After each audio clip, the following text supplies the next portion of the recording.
Right, good afternoon. Thank you for joining our lunchtime webinar on how to improve service delivery and operational efficiency by getting rid of data silos.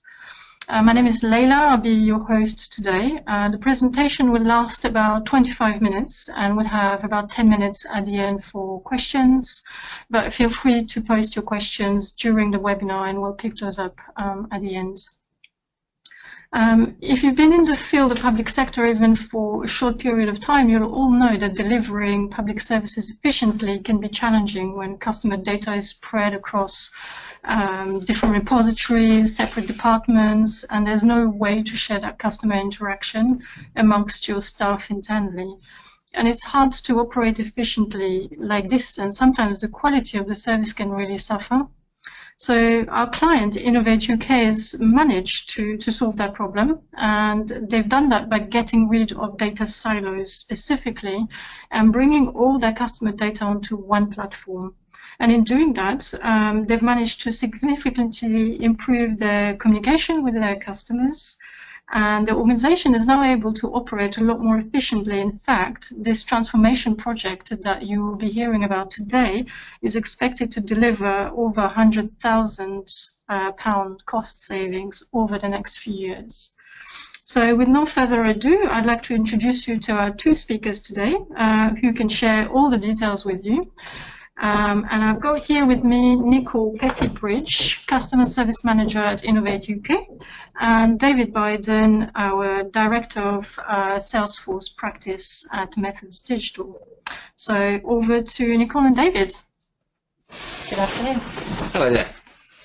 So yes, as ladies pointed out, we're going to take you through how Innovate managed to break down some data silos, but how they've also improved their service delivery by migrating to a cloud-based CRM, which in this case was Salesforce. So just to give you a bit of background, we're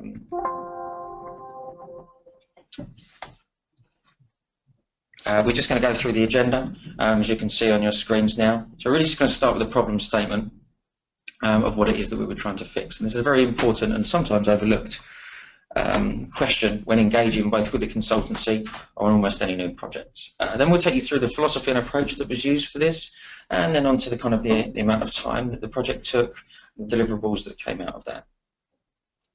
And then for some of the more technical here, we are going to go through the Salesforce attributes that were used as part of this project. And then for me, which is often the most interesting bit, is kind of what's different and what's changed since running this project. And that's, I'm going to hand over to Nicole to talk about. It's around, okay, so we've got this new piece of technology, but what is it in the organization that actually has to change for us to adapt to this new platform-based approach? And then we'll just run through some project success factors as well. And in that, it's how we managed to have foster a good working relationship between the two organizations. And then on to the actual solution success factors. So how is what was delivered beneficial for the organisation? So just a small bit about Methods Digital here. So Methods Digital, we are a UK-based SME. We've done some of the largest Salesforce implementations in the UK government in recent years. We have gone from 0 to 60 people in just over 3 years, so we've seen some rapid growth there. And what we want to get out of today is a bit of shared learning, really, for our potential future clients and anybody else that's doing projects like this in the UK public sector at the moment. Nicole, do you want to tell us a bit about Innovate UK and who they are? Yeah, so Innovate UK is aligned specifically to more of the business end of innovation and science and technology. So we sort of take projects that are not pure research focused, but those that can give economic benefit to the UK economy. So whereas you might have some organisations, small companies, they've got good new innovative ideas, but banks or venture capitalists, they're not yet developed enough. And we try and bridge that gap so that we can bring science and innovation closer to the market. Great, thank you. So here we've got the original problem statement, and myself and Nicole have kind of got together to discuss what it is, what was it that Innovate were actually trying to solve at the start of this. And some of it can be described as a lack of visibility across the organisation, really. This is what we mean when we talk about data silos, in terms of every division becomes a fiefdom, and keep your data to yourself, which is why Innovate were originally interested in the platform-based approach, so that can be shared. But Nicole, do you want to take us a bit through that? Yes, I mean we'd grown rapidly over from initial conception, and therefore we had different information in different areas of the business. So we didn't have a single view. We'd brought in an older query management system for some of our customer email inquiries, and that was beginning to fail. And therefore, there was no visibility across the organisation of who our contacts were, what sort of queries they were raising with us, and just generally lack of information on all those interactions. We've got a lot of field workers as well as office-based staff. Yes. And that's really where we started from, that inability for everybody to have the same single view. So it's really across your suppliers to your organisation, plus your customers and your internal staff? Mainly internal staff, but we wanted everybody to be able to have the same information about who our contacts were, what queries they were raising, so that we could better support them to apply for innovation grants. Great. And we'll come on to how that's changed now that the project has been delivered shortly after this.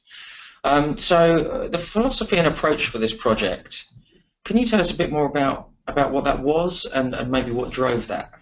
Yeah, so we did a lot of work across lots of different projects, looking at where did Innovate UK hold its information and where should it hold its information.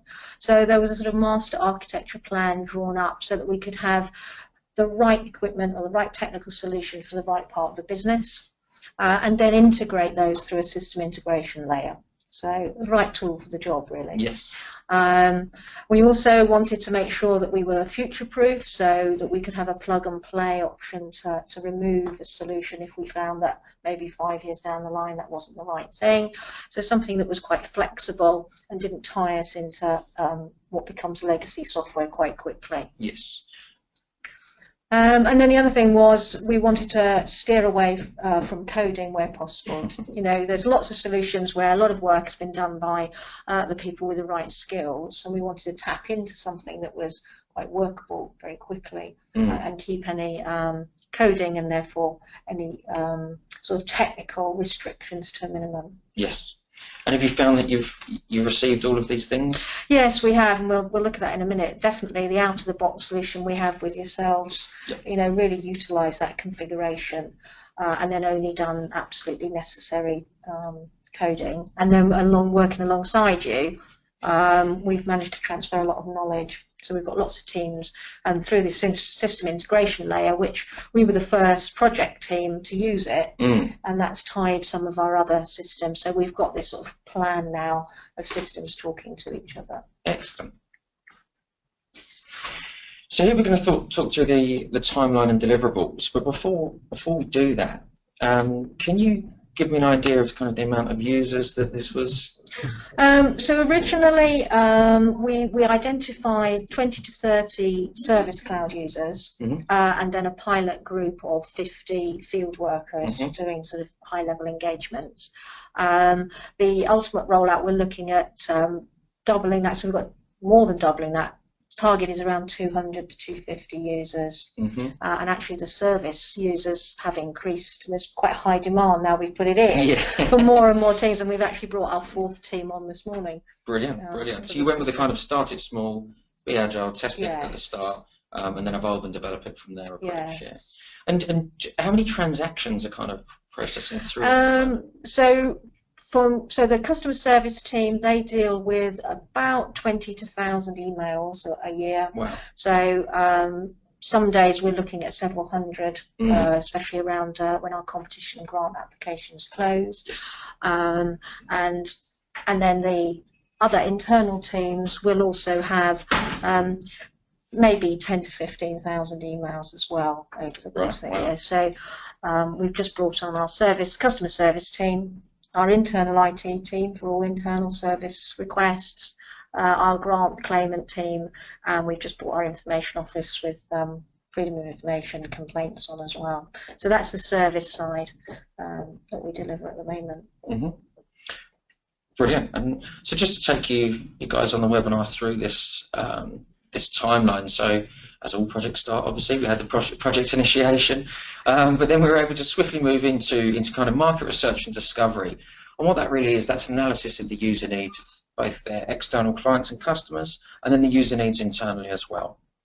And we then relay and map that back to what products are out there in the market. Really more of a buy versus build approach there, because we knew with this being CRM, Salesforce and other CRMs like it have become pretty utilitized and commoditized now, so you wouldn't really attempt to build your own, as it were. Not really much of a need nowadays. And then the normal procurement rules of spend approval and the actual procurement of the system. So that's on both the services and the licenses. I believe that was all done through the G Cloud. Yes, is that correct? yes. So yeah. Which, for those of you who don't know, is the is a standard government procurement framework. Makes it a lot easier for consultancies like Methods Digital and Innovate to interact on these projects, because you have standard terms and conditions, usually capped to a 2-year contract, that clients and ourselves are able to go and purchase via that. And then we really get to the project kickoff, which is always an interesting phase. But we were very swiftly into implementation after that, and obviously with the agile delivery approach of this project, we were able to kind of spin up the org and get working on the development of the requirements pretty quickly and showcase those back to yourselves. Was that an approach that you found worked pretty well? Was it something you'd done before? Or? So we have other projects in Innovate UK, and common in the approach now is sort of an agile methodology. So we looked at that, and that did work well. The original discovery that we did with you, there were 24 meetings, hour-long meetings held over a fortnight with all the different teams in the organisation, and that, I think, also helped with quite quick implementation, because the team knew what they were coming in to help us deliver, and we set up quite a good project team between yourselves and us, and the initial implementation with shows and tells as we went along, and workshops with the teams worked really well, and working, we had a couple of people working alongside your developers. Yeah, and whilst 24 meetings in 2 weeks might sound a bit daunting, it does actually help with data retention. Ideally, we'd probably do slightly less than that, but it meant that we were able to really quickly move from the discovery phase into the implementation phase without losing anything there. Okay. So I was just going to say, the other thing we did, because we were looking at configuration and not coding, we wanted something that was straightforward. So we took a very straightforward approach, and that helped, and used the strengths of the system. Yeah, and again, that all adds to the speed when we're not trying to customise something, and we'll take a look at it out of the box. Then obviously we have the phase 1 go live here, which was I'd say a semi-big bang approach, and that we did go live with everything at once, but it was obviously all fully tested beforehand internally to the project team. And then we get on to what is, for me, the most interesting part of the project, which is the knowledge transfer, and where the real success of projects like this come.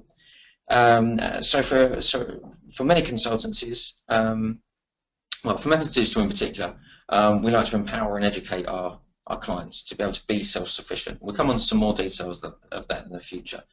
But really, this knowledge transfer piece was about us transferring not just technical knowledge to you guys. It was around, okay, what is it around this platform we're going to need to support ourselves going forward? I think for both of us, making that part of the project from day one was very beneficial, because obviously when we get to the end of the project, we're not left holding the ball with nobody to pass it to, but you guys are fully set up. And can you tell us a bit more about that and how you are set up to take this forward? It was always part of the philosophy that we did this. So with the initial developers, we had a IT graduate with us who worked alongside yourselves, so things like learning the data loading, learning how the system worked, configuration, basic workflows, rules, that sort of thing. So that was very beneficial, and again we've had on-site developers and testers, and there was a very good relationship, free-flowing, I would say, between the two. So and hopefully we shared things from our end that were beneficial into the project as well. And then we took the decision that we wanted to invest in training, so we sent 2 of our IT team on Salesforce accredited training in order to give them not only the skills but the confidence around the skills, and I think that was very important. So when we went live with phase 1, we had yourselves there in the background, but we knew that we could make minor tweaks and were confident that that would help our users. And so in the first sort of week of phase 1 go live, we could actually do minor amendments and upgrades. And that was very, very beneficial for adoption, because people could say, oh, I really wish this was in a different colour, I wish it didn't display X, Y, or Z, and the team could go away overnight, tweak their view, and in the morning they'd come into a system that was updated. So it was quite a very responsive way of dealing with implementation. And I think that summarises the epitome of the change in the market, whereby we're not implementing software here. We're implementing a platform, so you are now empowered to be able to make those changes. We are not a traditional implementer. We are looking to educate you and implement and empower you to be able to make those changes without needing us. And again, that's been reflected right up until present day, where obviously we still have a working relationship, but it's for kind of weeks at a time for in-depth configuration, rather than password resets and smaller configuration. So all the admin and minor stuff we're doing, and then we're looking to you for more technical pieces of work. Great. So this is just a bit more detail here on what it was that's actually delivered. So can you just give us an overview? Yes, so the core was to actually provide a new CRM with cleansed data. So alongside the work we did with methods, we also did 8 to 9 months of data cleansing. And that really helped our quality and what we were putting into the system. And then we set up query management. So we've now got about 15 incoming email queues with automated handling, keywords, and different teams using different streams. Much more efficient to transfer queries between one department and the other, because you're not having to sort of chase emails in people's Outlook boxes. It's all there in the system. If somebody's off sick or away on holiday, it's all managed. Lots of visibility, which we've got through the queues and the reporting. Instant, everybody can see where we are. So that's been really, really efficient. And we had a system where we were effectively double working. And we've worked out that that's saved us about 5 minutes an email to reduce that thing. And then the other part, only sort of, I would say about 30 to 40% of our business is done in operations. The rest is about stakeholder engagement, being out in the community, on the innovation landscape. So how do we capture those engagements? So we started small again with our senior stakeholders and their engagements across companies, business, government departments, capturing notes. And then we've rolled that out in the last couple of months. That's got bigger and bigger, and we're looking with them how can we capture the impact of those engagements and add value to the organisation. In the last month or so, we've added another 100 users to the system around that engagement and stakeholder piece. So it's playing out quite well. Brilliant. So just a little bit more in depth here. Can you take us through how that maps back to the Salesforce attributes used, and if there's any plans to expand that across the Salesforce platform in the future? So our primary thing was run the case and contact management, which we did. So using mainly the standard objects within the case management tools. The SLA configuration has been really good, just setting sort of rules and coloured icons against timescales. That's just helped focus teams' minds. So again, you're just using the functions that are there. So that's very, very good. And quite quickly we realised that the IT service that was being delivered in-house using a different system could quite easily be mapped into this. So we moved those across. So whereas we initially thought it might be just outward-facing customer inquiries, we're now doing the internal support as well. And then we've brought on our information office, as I said, and our parliamentary questions. And again, just using out-of-the-box functionality. One of the concerns people had is, the level of security and visibility for different types of queries. But it's quite easy to set security permissions around the different objects, and therefore only the right people can see what they need to. So that's what we've done on the standard object. And then the custom object really was around the engagement notes. We found that whilst there is one, it's quite lightweight. And what we wanted to do was design it for our own needs, to pick up our own sectors that we deal with energy or space or whatever, and therefore give visibility to the executive about what our activities are. And it's very easy then to report on those fields. So we've done that again as a sort of start small approach, and we're revisiting that with them next month in order to sort of continue to build and make it much more efficient for us. And then the other thing that we did do is we had to do some configuration because of our historic legacy data was in a particular format. Then we did have to do a little bit of coding and a little bit of work to make sure our data sets aligned.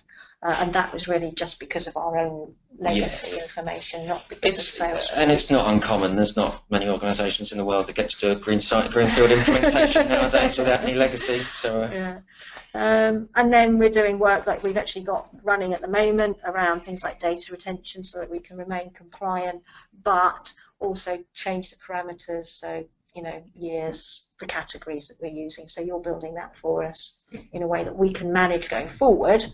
But it's quite useful, and we're using the mobile app as well for all our people on the road, and even myself today. Let's check what's going on in the office. So they're really, there's the primary areas that we've used. Future developments, we're looking at either, what are we going to do with our marketing data? Do we just use open APIs, or do we move into Salesforce itself, and different attributes bringing.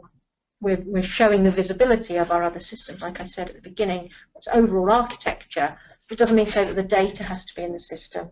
We're just using the sort of visualization into Salesforce. So we've got that single view, but it's mastered somewhere else across the cell. Excellent. So the implementation relationship, I feel like the project was seen as a success from both our side and yours. So we just kind of wanted to take people through some of the things that we think made it a success, really. So if we can start from your side. I think there was always a good relationship with the teams. I think you have to find a partner that works for you and your business, and that sort of fit. And different organisations have different styles, and I think you have to realise that. But we always had a good relationship, and even right at the beginning, we'd sit and go through the initial implementation documentation. Had we all got it right? Did we want to tweak it? Even before we started, we had quite a lot of meetings, and that helped.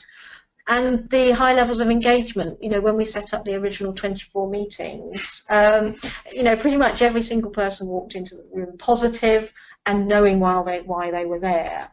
And I think that helped from our end as well. Hopefully that's reflected by your team. Yes, it certainly does, and that's really the input that those people gave was why we were able to move so quickly on this project, because we were getting exactly what we needed out of those meetings. Yeah, I think the downside of that, or if there was one, was that actually the teams integrated so well and worked together that sometimes they became part of Innovate UK. And therefore when you're managing a project from both sides, there needs to be that sort of slight separation of professionalism, so that when you're negotiating contracts or looking at invoicing or whatever, that you're not too closely linked together. You do. You need that governance. I mean, from our side, as I said, it's key that we do things with our clients rather than to them. But again, we do have to make sure that we don't become part of our clients for those same reasons. Yeah, so that went well. The agile approach went very well from our user perspective.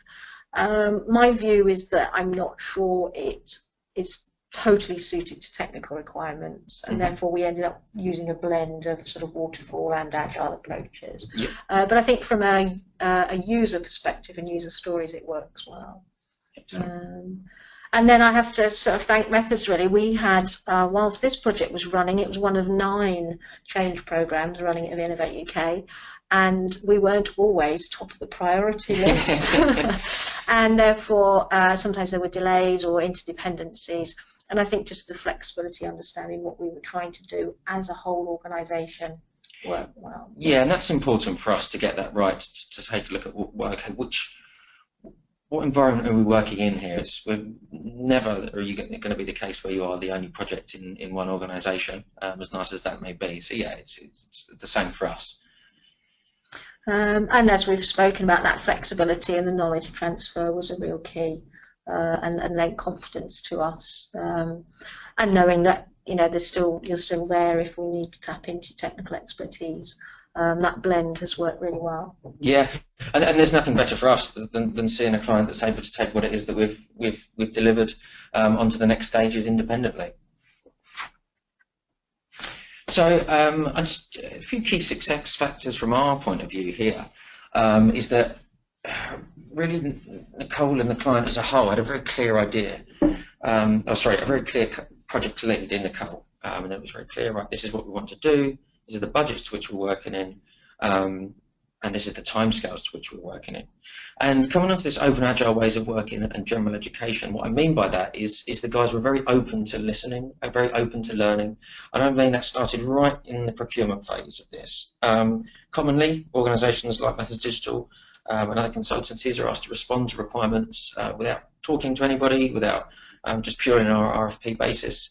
But without breaking any procurement rules, we found that the guys were open to questioning, were open to educating us on what it is they really required, which allowed us to put together the best response that we could from that very early stage. And that's something that stayed throughout.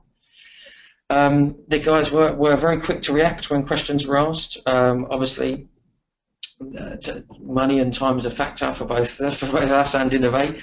So we were very often very clear to say, look, there is a certain amount of time here by which we need this response. Otherwise, we may have to charge more. And Innovate were always very responsive to that. And when they needed more time, they were accommodating. And when they didn't, they got back to us in a timely manner. The GCAP procurement process made it pretty simple. As standard terms and conditions are already done for us. Both parties are already signed up to that. And the last thing would be that unfortunately, unlike a lot of organisations that we still come across, Innovate UK were very open to a modern cloud-based technology stack. They were very open to discussing kind of data residency. They did a lot of due diligence, which was all correct. But really that open mind of, okay, maybe just because we've never done this before doesn't mean we shouldn't start doing it now. And that really was a great philosophy for all of this project, which allowed us to deliver it in success. So can you tell us a bit more about what's different? So the project's done. We're still doing pieces, and you are growing that customer base on Salesforce. You're growing that internal base on Salesforce. This obviously makes it slightly more because there's more to support as time goes on. But can you just take us a bit through how you've become self-sufficient, which I know you've touched on slightly already, but really what's different?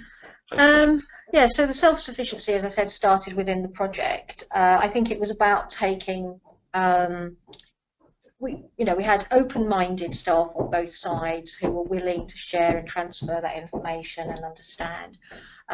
We have staff internally who are also quite proactive and happy to use Salesforce, use the success community, be self-sufficient and look up their own solutions and then bounce those backwards and forwards. And then we looked at the cost of Salesforce training courses, and sometimes it's quite difficult to get those through, either your training approach or HR cost. But when you look at the benefit of actually the cost benefit, if you can do that internally, and what might it cost you to bring in an implementation partner or a consultant, style to do that, then there is definitely benefit to have. And while some of the Salesforce training is free, if you use Trailhead, it's quite difficult for staff to have allocated time. Yes. You could say, we'll do it once, a day a week, but they're going to get pulled off. In a busy office, they're going to get pulled away. But by actually sending people away on training, they can focus on it and feel they're valued, and then they have bring that back and translate. It makes you more of an intelligent customer for the next piece of engagement and the next thing that you want to build out on the Salesforce platform as well. And we are fortunate that because of all the change programs we've got going on, we've got in-house testers and developers. So that's still the system integration layer where we move across our data across from different platforms. That's maintained in-house. There's a lot of expertise. So we're very fortunate. that we've managed to bring things like that and data specialists inside. And that's a very key point, because a lot of the time some organisations are going to attempt projects like this with no previous agile experience, no previous software development experience, and the education and learning curve is a lot higher because they haven't done these things. They don't know what good UAT testing is, they don't know what smoke testing is, and go lives and deployments and all of that sort of thing. And our data, particularly, so we merged data from 3 disparate systems and then cleansed it. So I said earlier, we removed about 160,000 redundant records, but that again is an area of expertise that you either have to commit to externally or need the knowledge in-house to do. Because my feeling is that if you're going to start a new system, you want it as clean as possible. So the commitment and the resourcing of that is vital. Excellent. So key success factors here of the technical knowledge approach. Can you just take us through some of these? Yeah, so that feeds on really that data migration. So I think you do need to have people who really understand the data from a sort of legislative point of view. You need to understand what data you have, what data do you need to have going forward, and actually commit to cleansing that. And we did that against things like Companies House registers and the Higher Education Institution List, Charities Commission, all those sorts of things. We went out and actually checked our data as much as possible. And then how did that work, data loading, and what was the expertise we needed for the Salesforce imports, what formats and things. And now we're doing that again with the sort of data retention piece. How do we, it's an ongoing process, you can't just do it once and stop.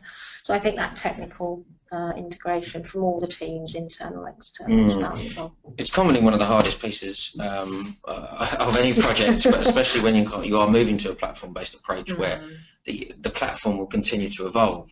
You do need to put the governance in place so that your data can evolve with that as well. It's constantly up to date. And obviously, especially in governments where you have key central registers across other government organisations that you constantly need to check back to. It's great to hear you are continuing that governance even though the platform is delivered. And you need somebody within the project who has the authority to make the decisions around that, because that can put delays in if it has to be escalated all the time. Very much so. So it depends on the internal sort of makeup of your organisation as well. Okay, so we've got some outcomes here. Conscious that we want to leave enough time for some questions at the end, so if you could just quickly take us through these. Yeah, so I mean, we've gone back and looked at our original user stories, and we have delivered that sort of contact and organisation details with the history that alongside it. The platform Salesforce itself is very, very easy to search, so that was a key factor for us, and we've put in and integrated with some of our internal systems, and that's ongoing. And really the benefits for the teams is its ease of use, very clean, very usable, quite intuitive. So particularly for the service users, 24, 48 hours and they're very comfortable with it, which is a benefit. And then you realise those sort of cost benefits, staff saving, that sort of reducing any double working, that centralised information set is realised very quickly. And we've had some very, very busy periods, and without it, I can honestly say we wouldn't have coped with our old system. Brilliant. Okay, well, thank you very much. The presentation is over. If you've got any questions that you'd like to put forward to Nicole or David, you can email us at the email address you're seeing on your screen right now. But thank you very much for taking the time to listen to this presentation this lunchtime, and have a lovely day. Thank you very much, guys. Bye-bye.